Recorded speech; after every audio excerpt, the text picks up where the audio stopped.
711, what's the address of the emergency? Right now I'm feeling very suicidal. Okay, how old are you? I'm 15. Do you want EMS to take you to the hospital, or you just want someone to come and talk to you? I want EMS to take me to the hospital. All right, just right now. Hurry, please.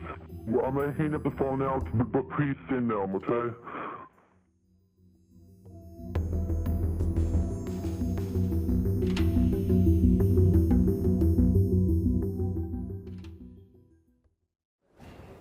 Tell me how this case started. So the mental health call is what kicked off this entire investigation for this case. I thank everybody for joining us today. In November of 2023, officers with the Fayetteville Police Department responded to a call at the Deven home on Berrydale Drive for a mental health crisis. The victim that was going through the mental health crisis told authorities that he had not seen his brother Blake in 5 years, and that the last time he had seen him, he had a broken arm. A person at that home told officers that Blake Deven had not been seen in 5 years, 5 whole years. Fayetteville detectives have confirmed Blake Deven has been missing since 2017. Avante Deven is the adoptive mother of Blake Deven. Avante only reported Blake missing after our investigation began. 711, what's the address of the emergency? I need to file a missing persons report. All right. So I was told to call 911. So your 17-year-old son is missing? Yeah. What was he last seen wearing? I don't even know, ma'am. He told me he was going to a Buddhist retreat and never called back. When was that, ma'am? It was a year ago. Where was he at when he went missing? I have no idea, to be honest with you, ma'am. When did you last see him? During those holiday times, about a year and a half ago. So what holiday time? The last holiday, it was between Thanksgiving and Christmas. Around November, 2023 or 2022? Oh, goodness gracious. 2022.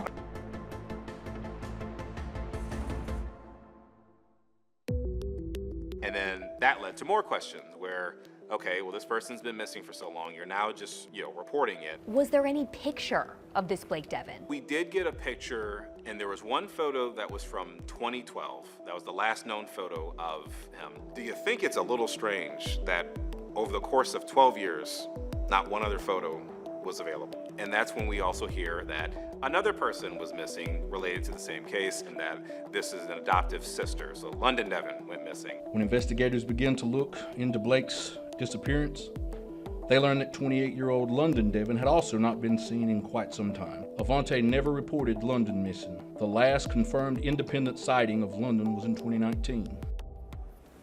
We knew this story was really unlike anything we had covered since the beginning. 2 people missing from the same home. Both hadn't been seen in years. My name is Kristen Severance, and I'm the investigative documentary reporter at WRAL. We will take you through this entire case with people like my colleague Chris Levingood, who has covered this story from the very beginning. The story just had so many holes. We'll take you through police reports and court documents, share interviews with biological family members. He's my first love. He is.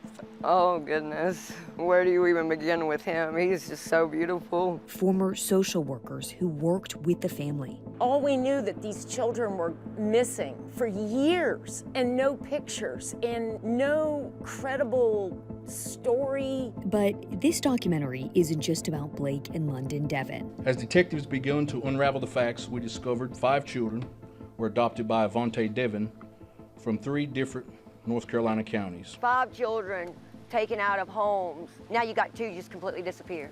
But there's no really record of any of them. It's about the foster care system in North Carolina. She fooled everybody. We'll investigate how the foster care system is set up and how it failed the very kids it's supposed to protect. How broken is the foster care system in North Carolina? It's broken. How broken is the adoption system in North Carolina? Exceptionally broken. It's because somewhere these kids fell through the cracks.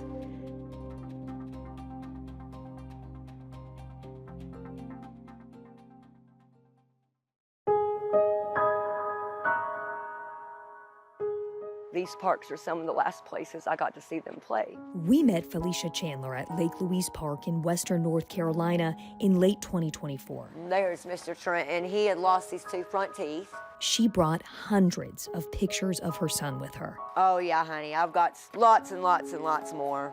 He was born Trenton Schuler on May 10th, 2006. I mean, he's just so beautiful. He had the biggest blue eyes. That's all Trenton. This is actually a picture of him in the hospital. He fought to be here. You know, he was so little. He was only 3 pounds and 10 ounces. He was born early, but he was a fighter. And he came right out of that NICU. He wasn't in there in no time at all. He was very strong, always very strong. Tell me about those first few years, I mean, as a family. Oh, it was amazing. It was wonderful. It was everything I ever dreamed of, to be honest with you. Felicia had 2 more sons, Deven, born in 2008, and Gabriel, born in 2010. I mean, I got lucky. I got 3 boys. I really did. You couldn't go wrong with 3 boys, and they loved their mama.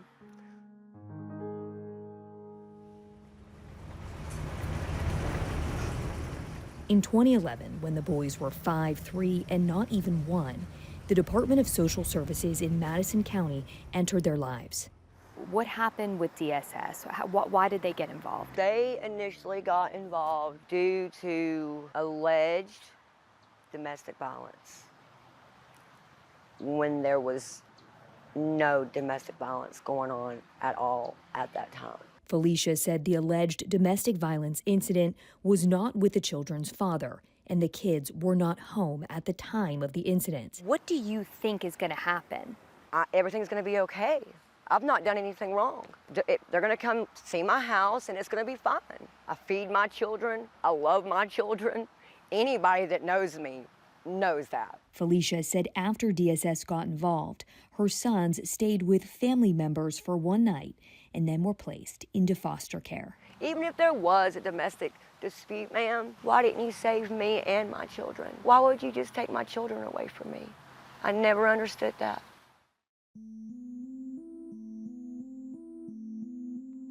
She was assigned a social worker, Catherine Hubbard, who worked for Madison County DSS at the time. What I can say is that Felicia was incredibly motivated. I was very determined, and the case was reunification. That was the goal, that was the plan. Avante Deven entered the picture around 2011. Avante was already involved because of respite. She was like a babysitter for these foster people. That's how she got involved with my boys. Like if they had an emergency or something, she would be like an on-call babysitter. Felicia was fighting to keep the boys together. If they're not gonna be with me, they need to be together. So I met Avante Deven as a foster parent who was interested in adopting the 3 children in our custody at that time. And so when she stepped up and said that she would take all 3, honestly, I looked at it like a blessing in disguise at the time. And I hate to say that. First I thought maybe she was trying to help me and the boys or something, you know. Felicia was allowed phone calls with the boys and visits. This was at this park. Right here was a visit here. They would meet at places like Lake Louise Park, where we did our interview. Those are some of my also last memories of them too. I supervised many visitations for months and months and months. This case went on for years. Avante Deven had 2 other adopted children in her home, a daughter named London and a daughter named Cherish. Here is a picture of Cherish Felicia took during one of her visits with the boys. She was usually always at visits with Avante and the boys. She had 2 children legally placed in her home. She had already gone through multiple agencies, multiple courts, multiple judges in order to have those children placed in the home. Felicia's case dragged through the Madison County DSS system and the courts from 2011 to 2013. I know that it was portrayed to me more than once that regardless how this turned out, if I was to get my kids back or not, Avante would always let me be a part of my children's life. And that was very well known even with the social worker. That's not what happened at all. Catherine said Felicia tried her best, but it was a drawn-out and complicated case. She did work very hard, and I know that she loves her children. But I will also say Something that I learned many years ago through this career is that often love is not enough. Avante Deven eventually adopted all 3 boys. It was a closed adoption, meaning Felicia had no rights to her biological sons. I didn't just stop. Like, I tried to call all kinds of different places to figure out what to do next. And I just kept hitting brick walls and nobody would give me anything. Nobody would do anything for me. Avante Deven was living with all 5 children in Leicester in Buncombe County. And then she broke all contact, and that was it. I never seen, heard anything from them again. And that was like in 2013. Is anyone checking on these kids? Well, no. After the adoption's done, I mean, the state basically just backs away unless there's some kind of financial support that a family is still getting post-adoption. And we know that Avante Deven declined financial benefits back in 2013.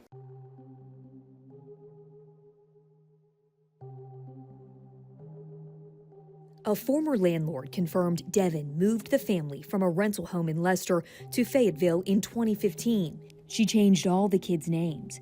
Trenton was now Blake Deven.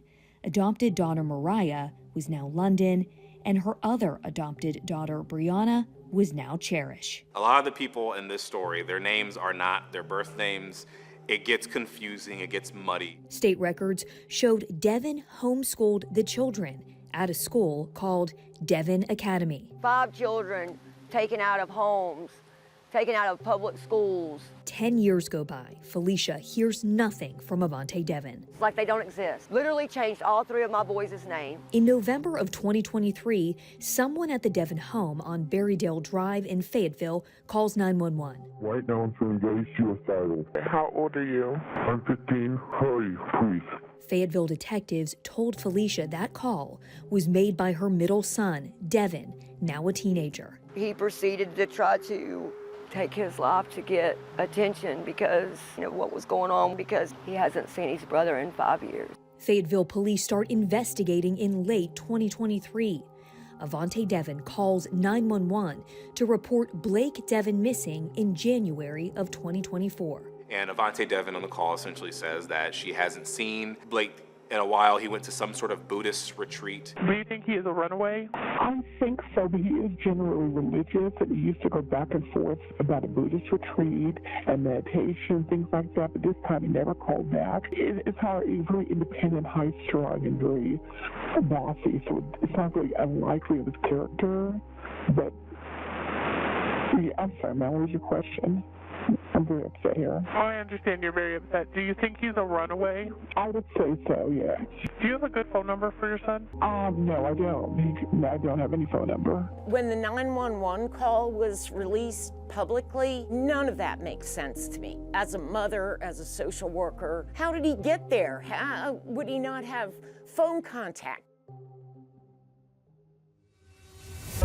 Fayetteville police put out a press release in March of 2024 that Blake Deven is missing. And while he's 17 years old, the last known photo of him is from when he's a child. They also released an age progression photo of what he might look like. And then we hear about London Deven later in April. In April, police report Blake's adopted sister, London Deven, is also missing. She's 27 years old. Her picture is also from when she's a child. Avante never reported London missing. The last confirmed independent sighting of London was in 2019. I can't even begin to fathom how Avante did not have any pictures of these children. When is the big break where some of these things start making sense? We received the press release that skeletal remains have been found. And then I learned from both Blake and London's biological mothers that the FBI had taken DNA samples from them. But they wanted DNA. They wanted, and that was the scary part. Fayetteville police confirm Felicia's worst fear in June of 2024. Our investigation has led us to evidence that both Blake and London are currently deceased. Homicide police did arrest Avante Deven. Avante Deven was arrested at her home on Berrydale Drive. So the actual charges she's facing: first-degree murder, concealment of death, kidnapping, and felony child abuse. Now, in terms of what specifically happened, that's a little more hard to hear. Fayetteville police allege Avante Deven abused the children. Avante Deven kept them in small rooms in complete darkness at times. They were given little or no food and could earn nourishment through by, quote, doing paperwork. That means they had to write hundreds of paragraphs to apologize for behaving. It is alleged some of the children were also beaten to the point of needing medical care, but only natural cures like honey were given. I can't even say some of the words that was done to my child. I can't even say them. And no child should ever have had to went through that. In a small room, having to write and make sure that it's good enough and make sure it's perfect enough, because if not, he's gonna have to do it again and again and again until it is, just so he can get something to eat.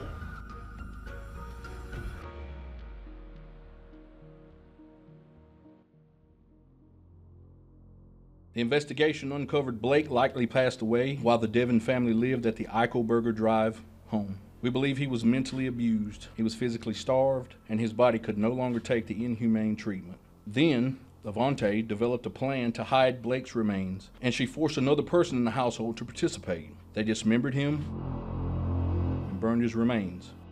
Detectives allege London Deven also died from abuse. Interviews uncovered information that a different member of the household had been forced to participate in removing London's body from that home. She is believed to have died in the same painful way, in the same painful, callous manner that Blake died from, starvation and neglect. Police said they found a metal burn barrel at a home where the Deven family lived. Forensic testing confirmed the barrel contained 2 separate sets of human remains. The first round of testings confirmed one set of remains belongs to London Deven. Testing on the second set of human remains is ongoing. Avante Deven has pleaded not guilty. She's in jail, awaiting trial. Her attorney declined our multiple requests to comment. But you keep finding out more information. And people started sending me tips, including with one person who actually had a recorded confession of the person who admits to dismembering the body of Blake Deven. After Avante Deven's arrest, a man named Nathan Mitchell reached out to Chris Lovingood. Everyone who is involved in this needs to be held accountable. Mitchell had an audio recording he took in 2022 of someone who lived in the Deven household talking about what happened to Blake Deven. Here is a portion of that recording. Parts of it are graphic. It's about my mother and I need to talk to somebody. My mother starved my oldest brother. She starved him so much that she killed him, bro.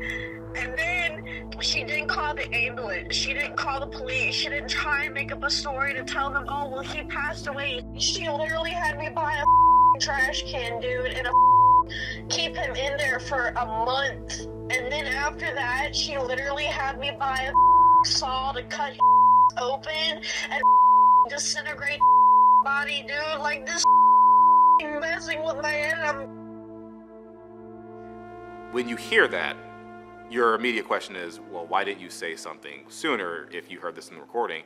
And what he says is that he didn't believe this person. He said they sort of lied to them in the past. But then after Avante Deven was arrested, his wife messaged him and goes, hey, I think you need to listen to it. And the FBI eventually reached out to him. He gave them a copy of that recording. I just don't understand how you could even do that to somebody, let alone a child. And then you hear about the burning barrel. Then you hear about a chainsaw. I hate chainsaws. Sometimes that's all I can hear. Because that person in the recording has not been charged, we have made edits to remove words that would identify the person, and we've altered their voice. In the original story, you never name the person on the recording. Well, no, because, they weren't charged, so why name the person if they're not facing charges? But then fast forward some months, and they actually reached out to me requesting to be interviewed. And who was it? Cherish Deven, Blake Deven's sister.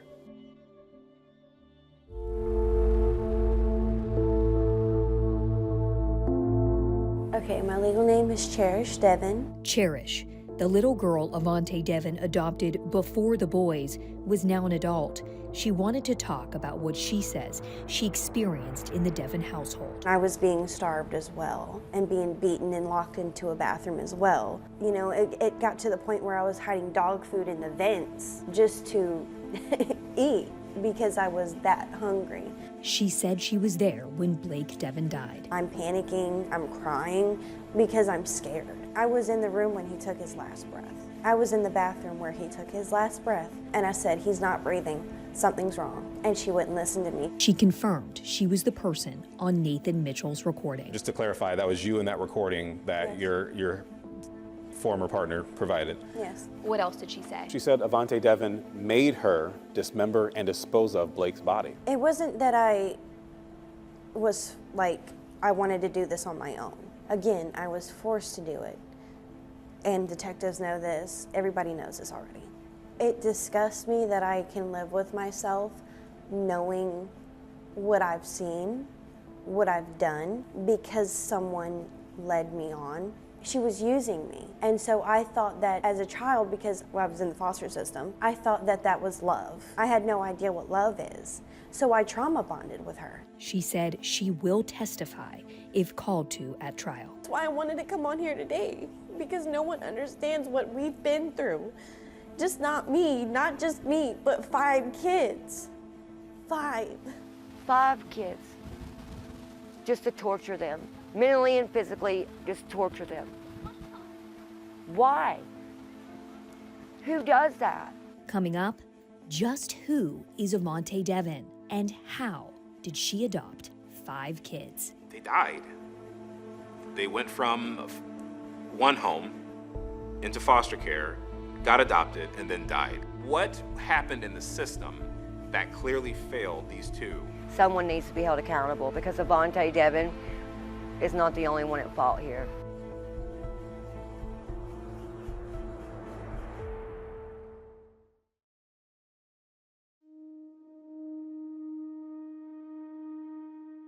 This is not London and Blake's fault. And I'm sorry, I just feel like if you're gonna take a child away from their biological parents, period, point blank, you should do some thorough investigation on that person you're gonna be handing that kid over to. She presented as someone who had experience. Former Madison County DSS social worker Catherine Hubbard said certain things felt off about Avante Deven, but nothing she could take to a judge. There didn't seem to be any logical way that she had the financial resources to have 5 children in her home, and yet she had been approved for that. Deven was a licensed foster parent from 2007 to 2013 through a nonprofit at the time called Grandfather Homes. That role of checking on Avante Deven's records was not part of what was my job, because she was licensed through a private entity of Grandfather Homes. The agency requires 40 hours of training and a background check. The agency said Deven gave them 7 letters of recommendation, including 2 from behavioral health agencies.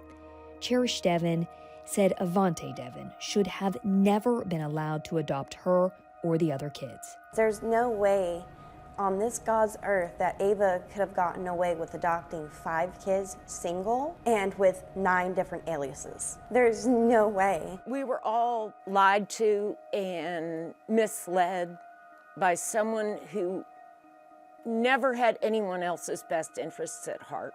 Fayetteville police released information in August of 2024 that Avante Deven had at least 8 possible aliases. Detectives released this photo of Deven from the 1990s when she went by Prentice Adams or Michelle Spiegel. And I don't understand how all the different aliases never caught up to her until now. I have no idea how Grandfather Homes and all these agencies, DSS and all them, missed all that information.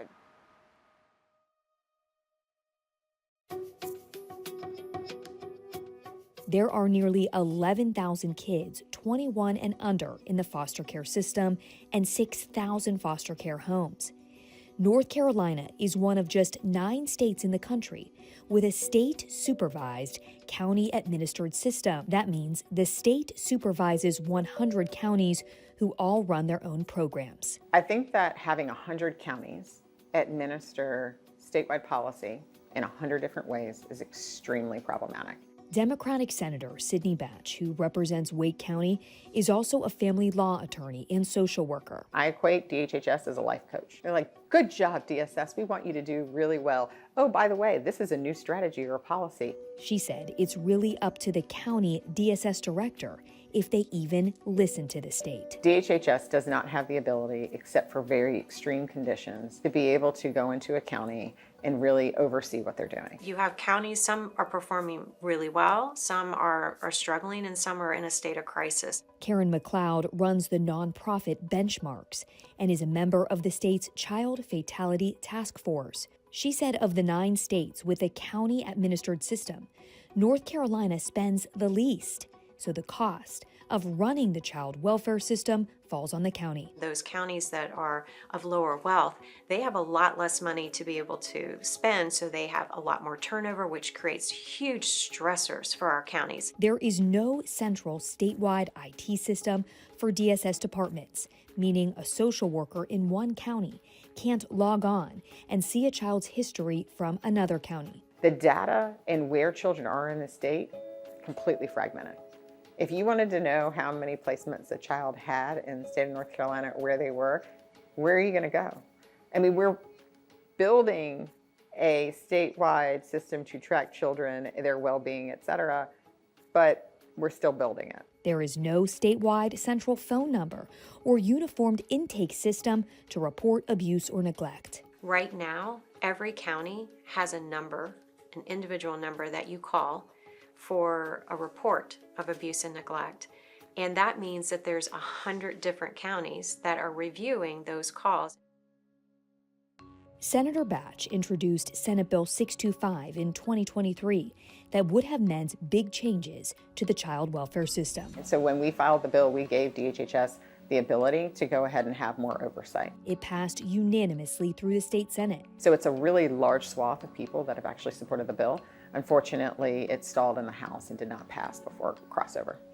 Who blocked it? From my understanding and what I've been told, it's Representative Sarah Stevens. She did not like the authority piece with regards to oversight from the Department of Health and Human Services and did not feel like they should have as much power over local DSS offices. What I would say is if we had a functional system right now, we could continue to work with 100 different counties, but we have children dying in care. Are there Republicans who support this effort? Senator Bergen is also someone that has worked with me tirelessly in the child welfare space. Republican Senator Jim Bergen represents Harnett, Lee, and Sampson counties. I tell folks that every time you take a child and put them in a different environment, sleeping on a different pillow, you chip off a little piece of that child.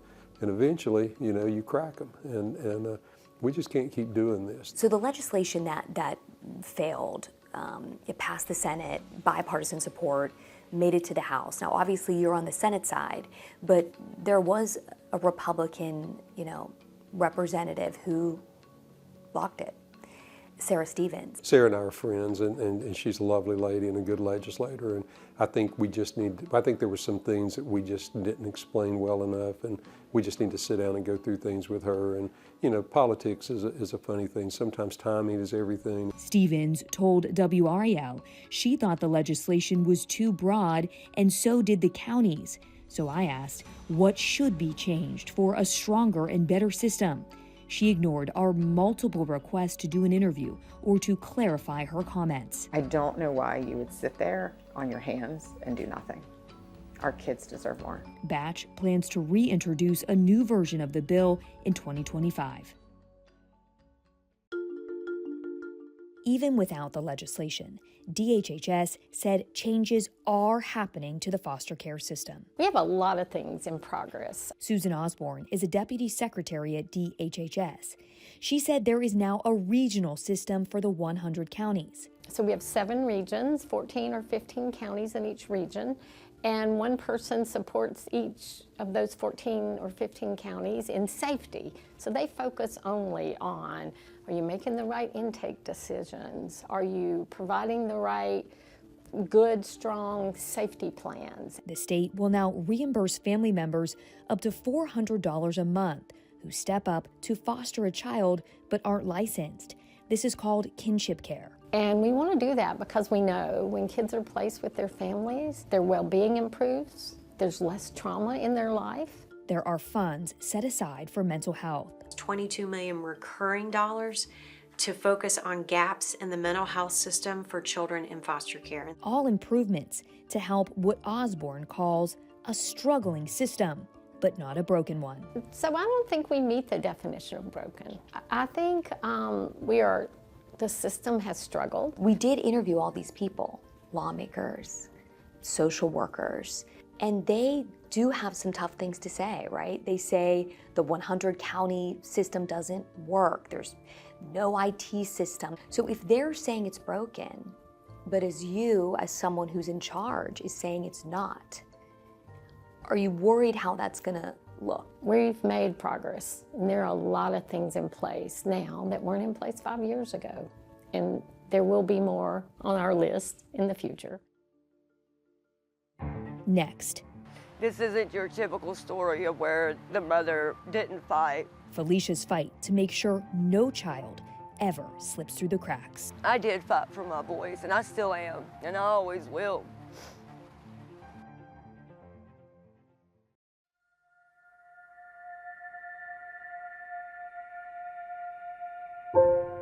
Felicia Chandler has been carrying her boys' baby items and stacks of paperwork and folders for more than a dozen years now. They deserve to know the truth. And that is one reason I have kept and made sure to keep all these files, because you're probably wondering, what made you keep all these things? Because one day I hope I can sit down with them and go through all of this with them and explain to them really what happened and tell them the truth. Because there's so much more. There's so much more to this story. Seeing her two sons is something Felicia dreams about. I hope one day my boys figure out who I am, and I hope they would like to meet me. We are at the Madison County DSS. But she knows the system who took them away, the same system caring for the now teenagers, would have to make that happen. I really wish they would just give me my boys back. It seemed pretty cut and dry and simple for them to take them away from me and put them with complete strangers, but so complicated to just give them back to their mother. Here, Cheyenne, just put those down and hold this one. She's stood in front of the Madison County DSS office several times with posters, hoping to share their story. I don't want Trenton to be forgotten. I don't want his brothers to be forgotten. I don't want Mariah London to be forgotten. All their stories deserve to be told. They showed me how to love with all my heart. She's fighting to get the state to do some sort of check-in on kids at least 6 months after they're adopted, even if foster parents don't sign up for financial assistance. I hope all moms, dads, grandparents, aunts, uncles, I hope every one of them there is to help stand and fight this with me. But if not, that's okay. Because I will do it by myself. I'm just hoping not to this time.